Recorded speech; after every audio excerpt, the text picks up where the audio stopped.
kur sillesh mirë para popullit, ti ndoshta don me fitu autoritet edhe respekt se je i edukum. Por, kur sillesh mirë para Allahut, edhe nuk të sheh as policia, as populli, kjo jep me kuptu se ti e ki gajle Zotin. Nuk i friksohesh as kujt, as policia, as popull, as fjalëve të njerëzve, i friksohesh edhe respekton vetëm Krijuesin. Kjo është shenjë e devotshmërisë.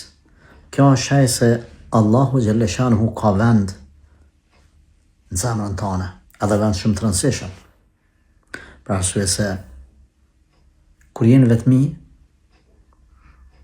kur lëkundet nga shejtani, nga epshi, brendësia jote, edhe i ke gjitha mundësit në telefon, në tablet, në laptop, në televizor, për të trukit në dyrë të haramit, edhe ti largosh atyne vetëm nga respekti që ke për Allahun xhelle shanuhu, kjo jep me kuptu se ti Allahun e ke afër vetës.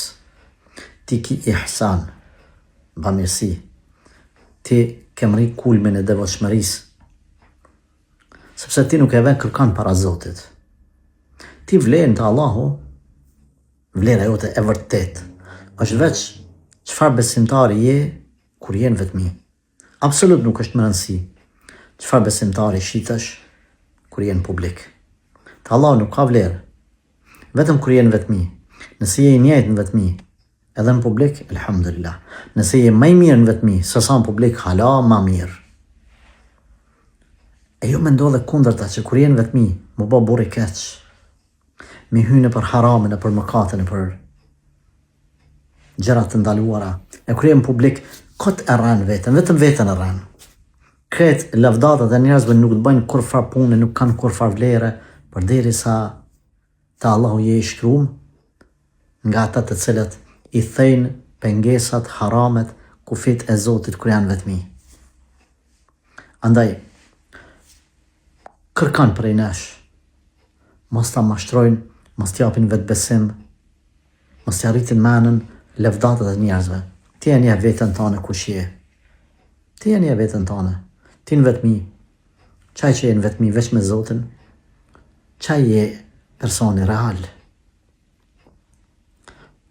Allahu xhelle shanu ka përmend Kur'an, kush i friksohet Allahut në fshehtësi, vetmi, edhe vjen te Zoti me zemër të paqë. Nëse dënë zemrën sa ki të paqë, shikoj vetmin mes te dhe Allahut. Pejgamberi alayhi salatu wassalam në një hadith që është vërtet friksues, po e quaj kështu, ka përmend se në ditë kiametit kanë marrë njerëz me sevape sa kodrat e mëdha të bardha të Tihamës, emri disa kodrave të mëdha. Ata thot janë nga mesi juj, me të njëjtën ngjyrë lëkurë sikur se ju, domethënë besimtar njerëz. Por Allahu xhelle shanu në ditë kiametit ato vepra do t'ja bëj shkrumb e hinj. Do t'i zhduk. I thani ja Rasulullah, siflena, men hum, na trego kush janë.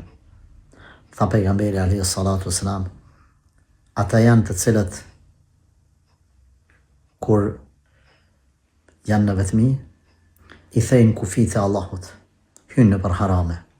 Kur janë vetmi, këshyrin në telefon gjera haram, flasin me gjinin e kundërt, flasin me ata që ju ndalohet me folë, bën vepra që Allah është i paknaqur me veprat e tyne.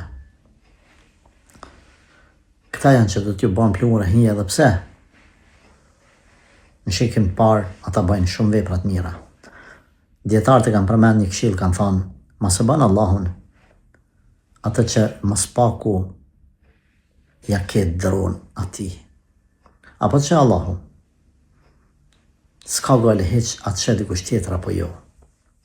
Bëje vetmin tënde i dashur vëlla,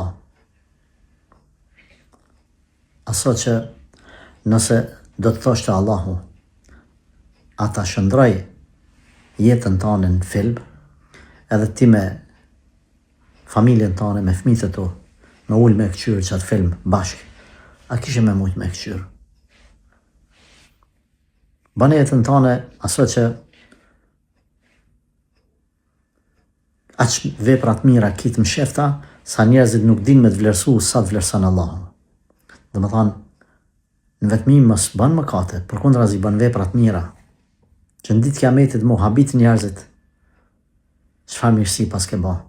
E kush e rregullan vetëmin me Zotin, Allah ka me rregullu pjesën e ti me publikun.